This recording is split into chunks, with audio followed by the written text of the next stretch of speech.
Pasti setuju dong kalau tampil modis dan stylish bukan hanya untuk orang-orang atau khususnya pria yang berbadan ideal saja. Para pria yang berbadan tambun juga bisa. Kelebihan berat badan mereka bisa tampil memikat asal dengan penampilan yang tepat. Nah, ini siapa sangka kalau mengubah gaya pria gempal menjadi maksimal bisa menjadi peluang bisnis yang menghasilkan kantong tepat.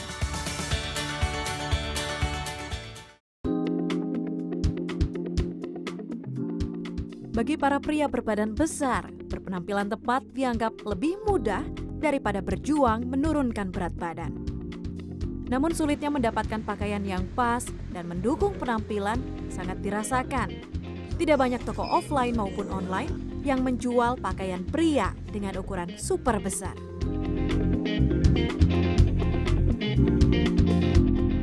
Nah, hal inilah yang dilihat oleh Zul Harmansyah atau yang biasa dipanggil Uke. Peluang busana bagi pria berkelebihan berat badan membuatnya meraup omset ratusan juta rupiah per bulan. Padahal pria 30 tahun ini bukanlah pria berbadan besar. Ya mungkin udah takdir kayaknya ya.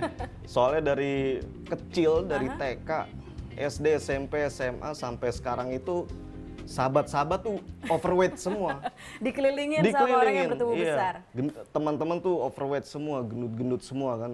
Saya doang nih yang badannya kecil gitu kan. Jadi sering ngobrol, ya kita sering nongkrong gitu kan.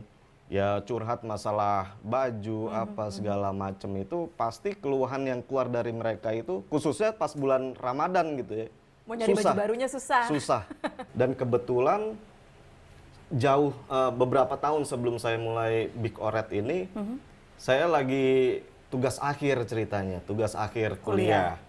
Di situ saya mengangkat tema tentang ekspansi distro lah tahun itu ya, sekitar tahun 2009 saat itu. Dulu kuliahnya jurusan? Advertising. Oke. Advertising. Jadi saya riset kan tentang distro, tentang clothing-clothing yang ada di Indonesia. Saya ambil garis besarnya, kebanyakan dari mereka ini tidak menyediakan baju ukuran big size, semuanya saat itu ya, semuanya. Nah, saya pikir ini peluang yang sangat bagus gitu. Bagi Uke, menjalani bisnis bukan sekedar menuruti keinginan dan persepsi pribadi. Riset, dan riset dijalani. Uke semakin bersemangat ketika mengetahui ada potensi pasar gendut dari pria berbadan gemuk ini.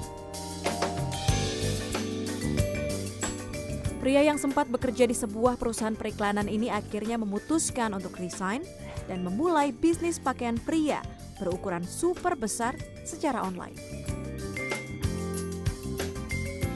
Belum sampai di situ, Uke masih harus meyakinkan orang tuanya jika keputusannya yang nekat dianggap tepat.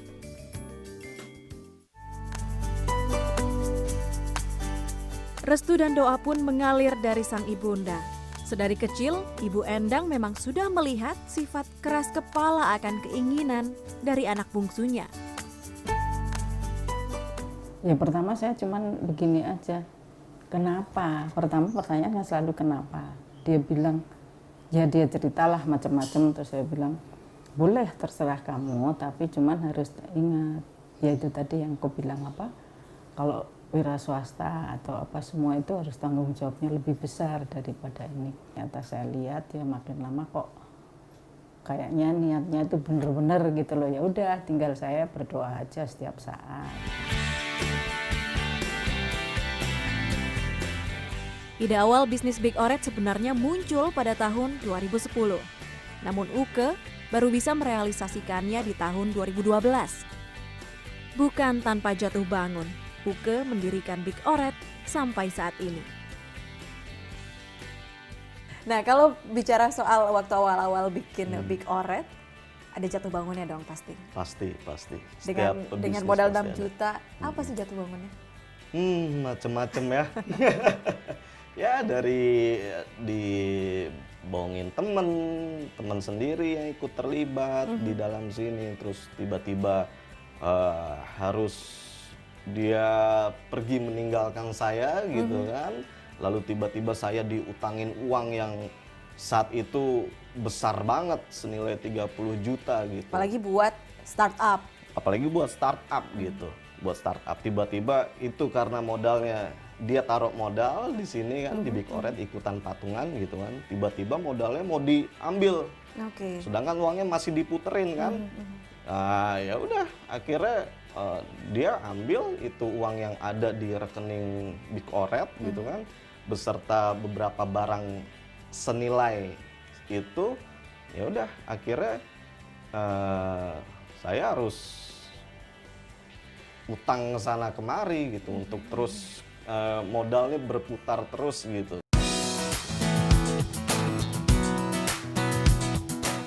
Dengan kondisi finansial yang cukup sulit di awal, butuh waktu 2 tahun untuk Uke merasakan balik modal. Soal harga, semakin besar ukuran pakaian biasanya semakin mahal. Namun tidak dengan Big Oret, Uke mematok harga cukup terjangkau. Pada tahun 2012, satu kaos dijual dengan harga Rp139.000. Seiring pergerakan ekonomi, Big Oret kini mematok harga Rp155.000 untuk produk kaos hingga Rp500.000 untuk produk jaket. Kalau kita lihat di sini ada XL, kemudian yang ini ada 4XL. Apa ukurannya dari XL sampai 6XL. 6XL? Ada contohnya nggak 6XL? Ini 6XL. Ini 6XL. 6XL. Ini dijual harganya berapa? Sama 155. 155. 155. Oke. Karena kenapa harganya sama? Itu juga kita ada Harusnya kan lebih karena bahannya lebih besar, lebih kan, besar lebih banyak begitu. makan bahan gitu kan. Itu dia. Jadi penetapan harganya pun juga kita nih pertimbangin psikologis pembeli. nih konsumen. Biar yang makin gede nggak ngerasa didiskriminasi gitu kan. Kalau harganya makin gede makin mahal, emang ya udahlah gitu. Emang badan gue gede banget gitu kan. Ya udah wajar lah gue pakai Jadi baju menyetarakan lebih mahal aja lah gitu ya. kan. Iya, yang penting mereka itu tadi filosofi big no worry itu gitu. Makin gede lu nggak usah khawatir gitu kan. Ada sekitar 2.500 konsumen setia dalam database Big Oret.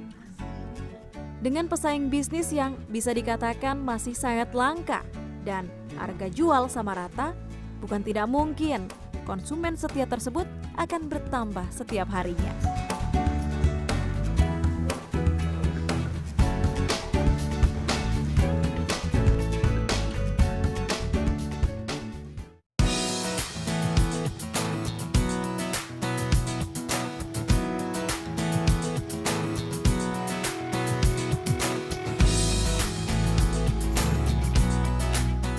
Pertama itu kuantiti memang sangat sedikit ya, masih 24.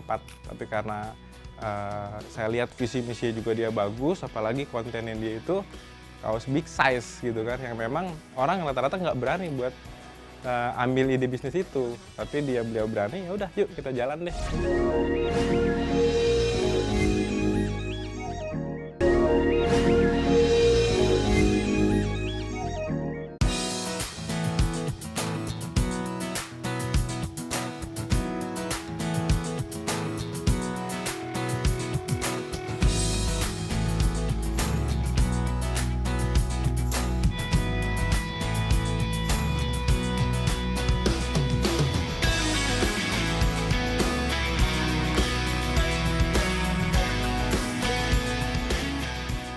Kota Bekasi menjadi tempat segala kegiatan bisnis Big Oret dilakoni, mulai dari kegiatan pemasaran, manajemen barang, hingga proses produksi dan pengemasan. Meski belum memiliki toko fisik, namun kantor Big Oret sudah berdiri sejak 2 tahun terakhir. Uke tidak menampik ingin memiliki toko fisik, namun menurutnya hal yang cukup tepat dilakukan saat ini adalah memaksimalkan Big Oret di dunia maya. Sampai detik ini saya mau maksimalin di online-nya dulu gitu. Di online-nya, pasar online sudah benar-benar kita pegang dari target market di Indonesia. Karena 2.500 konsumen ini saya pikir masih angka yang kecil. Sedangkan dulu pernah riset kecil-kecilan lah gitu ya, saya googling gitu, bahwa orang-orang yang obesitas itu khususnya di Indonesia, itu riset dari, saya pernah baca juga dari artikel CNN juga tuh, tahun 2009 atau 2011, jumlah orang obesitas di Indonesia itu ada 40 juta. Oke. Ada 40 juta. Sebegitu besarnya. Sebegitu besarnya, 2.500 berapa, Masih jauh sekali. 0, sekian persennya gitu kan. Itu potensi yang sangat besar gitu. Tri adalah satu dari sekian banyak konsumen Big Oret. Tak terhitung baju yang ia beli lewat website Big Oret. Sebagai generasi milenial, Tri paham betul berbelanja secara online lebih menguntungkannya daripada harus jauh-jauh mencari tokonya. Udah sering kok beli di Big Oret ini, ukurannya juga pas untuk gue ya kan. Nyaman juga dipakainya, pokoknya mantep juga lah, bikin gue ganteng juga, makin ganteng juga lah, biar tambah cewek-cewek tambah deket lagi. Cara Big Oret melayani calon pembelinya pun cukup unik. Menurut Uke, layaknya wanita, pria juga terkadang merasa tidak percaya diri dengan tubuhnya yang besar. Akibat sering mendengarkan curhatan hati teman-temannya mulai dari soal pakaian hingga kehidupan, Uke pun menerapkan konsep curhat kepada konsumennya. Ada sebagian yang berdasarkan curhatan gitu kan, curhatan konsumen. Kita juga misalkan mereka minder masalah perempuan gitu misalkan kan. Mau PDKT Mau gitu PDKT ya. tapi mereka nggak tahu caranya mesti gimana. Kita bikin kaos, salah satu desainnya tulisannya sayang buat dibuang gitu kan. Maksudnya dirinya sayang buat dibuang. Sayang buat disia-siakan oleh wanita gitu Exactly. kan. Jadi meningkatkan level percaya diri gitu ya. Meningkatkan dan melesatkan derajat ketampanan mereka ini, laki-laki big size ini. Suka saya nih. Pria dengan berat badan berlebih tidak hanya menjadi pasar produk Big Oret, tapi kelompok ini juga menjadi sumber inspirasi desain, apalagi orang berbadan besar seringkali identik dengan penuh humor dan gelak tawa. Hal itu pula yang dituangkan dalam beberapa desain kaos Big Oret untuk menarik minat calon pembelinya. Ini kalau kita lihat yang desain di sini, main gimbot bikin pusing walau gembrot, yang penting something. Ini idenya, ini desain siapa? Ini kita kerjasama dengan komikus, namanya Sanditio Jito. Dia punya bikin komik juga gitu kan. Kita ada beberapa desain yang buat komikus gitu. Jadi beli putus begitu. Jadi beli putus gitu kan. Kita brief, nih kayak begini nih, ini nih. Idenya, desainnya terserah lo deh gitu kan. Yang penting masih nyambung nih sama Big Oret gitu. Ya udah dia bikin entah tipografi, entah gambar gitu kan. Lucu nih, ya udah oke. Dengan modal percaya, Uke tidak kesulitan menemukan desainer lepas untuk menghias kaos-kaosnya. Begitu juga dengan vendor konveksinya. Lokasi kantor Big Oret dan tempat konveksi produknya tidak terlalu jauh. Tak jarang Uke datang untuk mengawasi atau hanya sekedar bersilaturahmi. Jadi ini tempat produksinya Big Oret. Iya, di Ini sini. vendor. Vendor sini. Udah berapa lama kerja sama vendor produksi ini? 5 tahun. Dari awal Dari berarti? awal ya. Dari Berarti awal. nggak ada kesulitan untuk nyari vendor? Enggak, kebetulan yang pemilik konveksi ini udah temenan lama gitu kan. Jadi udah percaya? Udah percaya banget gitu. Oke, kan cuma ada satu vendor berarti ya? Ada 3 sebenarnya, tiga ada vendor. 3. Karena kenapa kita pecah vendor itu? Kenapa? Tapi yang utama di sini, yang utama di sini. Karena konveksi itu kan dia punya klien lain nih, punya jadwal produksi yang lainnya gitu kan. Kalau semuanya dimasukin ke satu konveksi, Takutnya nggak kekejar. takutnya nggak kekejar, jadi kita pecah gitu kan. Cuma nggak ya paling cuma beberapa ini aja sih, beberapa produk aja gitu, nggak semuanya dipecah. Jadi supaya jadinya tuh barengan. Kalau jadinya barengan kita bisa jualnya juga barengan juga gitu. Oke.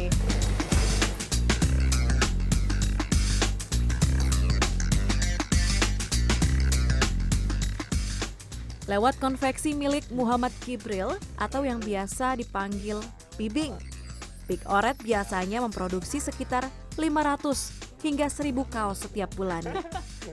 Padahal, waktu awal penjualannya, Uke mengaku hanya menjual kaos sebanyak 2 plastik besar saja. Itu dia rata-rata produksi itu 500 sampai 1000 ya per bulan gitu. Itu untuk kaos. Kalau untuk kemeja bervariasi sih. Kuota kemeja itu di sini sih agak lebih sedikit dibandingkan kaos. Pertama itu kuantitas memang sangat sedikit ya, masih 24. Tapi karena saya lihat visi misi juga dia bagus, apalagi kontennya dia itu kaos big size gitu kan, yang memang orang rata-rata nggak berani buat ambil ide bisnis itu. Tapi beliau berani, ya udah yuk kita jalan deh. Kebetulan kan beliau juga masih teman juga.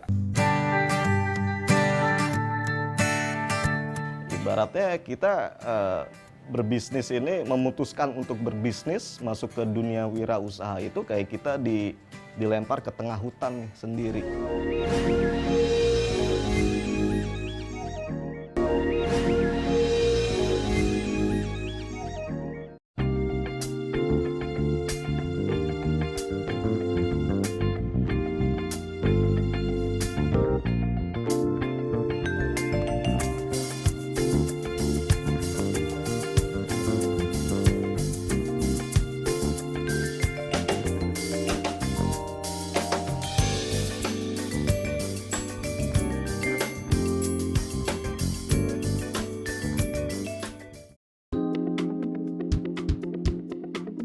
Bisnis fashion tidak pernah redup dan akan selalu hidup.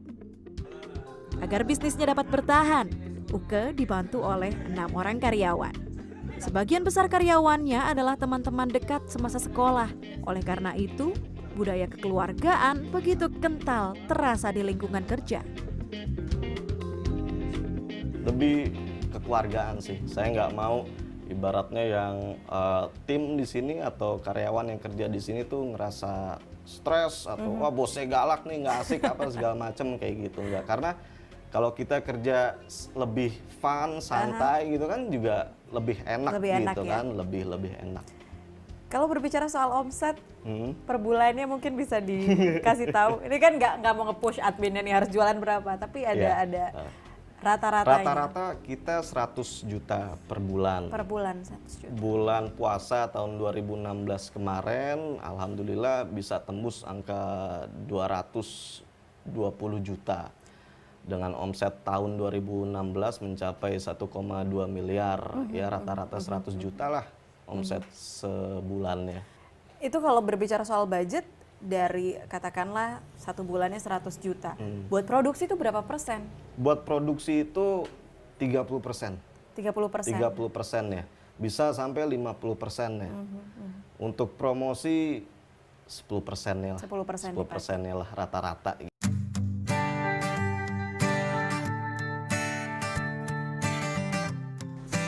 Kegiatan promosi, penjualan, dan administrasi Big Oret dilakukan oleh 2 orang karyawan, Edo dan Risa. Menurut keduanya, tidak sedikit tantangan yang dihadapi ketika langsung berhubungan dengan beragam tipe calon pembeli setiap harinya lewat media sosial mereka.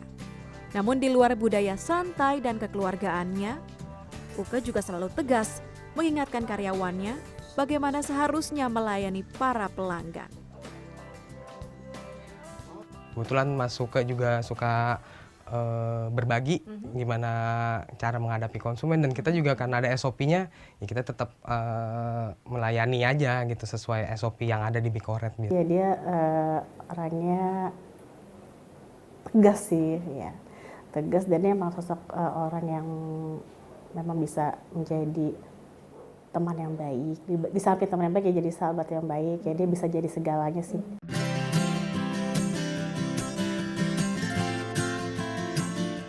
Lima tahun berjalan, bisnis Big Oret pun dirasa semakin berkembang. Menurut Uke, persaingan usaha pun semakin ketat. Ada beberapa konsumen Big Oret yang kini membuka usaha serupa karena dinilai masih kecilnya kompetisi di pasar pakaian ukuran super besar. Oleh karena itu, berdasarkan psikologis target pasarnya, masih ada banyak sekali ide yang ingin dilakukan agar lebih kompetitif dan meningkatkan citra dan pastinya laba. Sudah tahun 2017, apa ekspansi yang mau dilakukan oleh Big Oret? Ekspansi itu lebih ke ekspansi produk sebenarnya. Produk. Kita pengen bikin sepatu big size.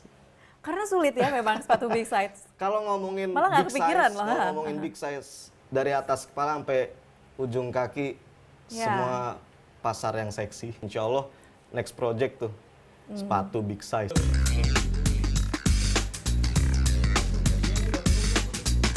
Uke setuju kalau pria berbadan besar lebih mampu menarik perhatian daripada pria-pria berbadan standar. Selain mencoba memenuhi kebutuhan penampilan para target pasarnya, Big Oret juga menumbuhkan kepercayaan diri mereka lewat beberapa konten di media sosial. Big, no worry.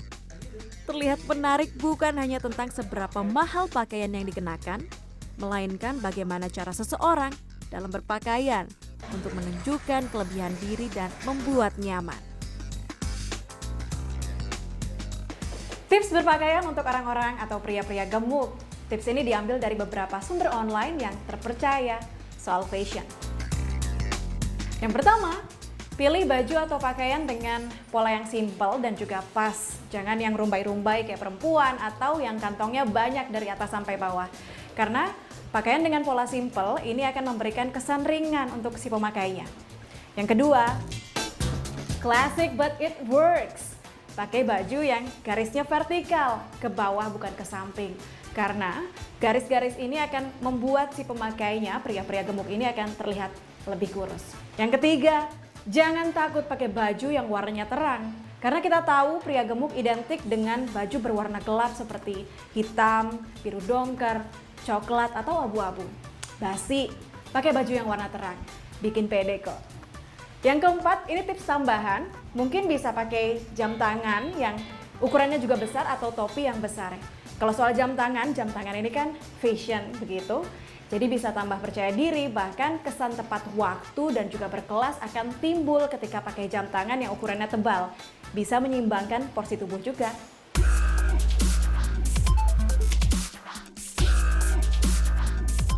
Ketekunan dan keyakinan semua pria bisa tampil modis ini berbuah manis. Menurut Uke, sebagai pebisnis harus selalu tetap fokus dan optimis.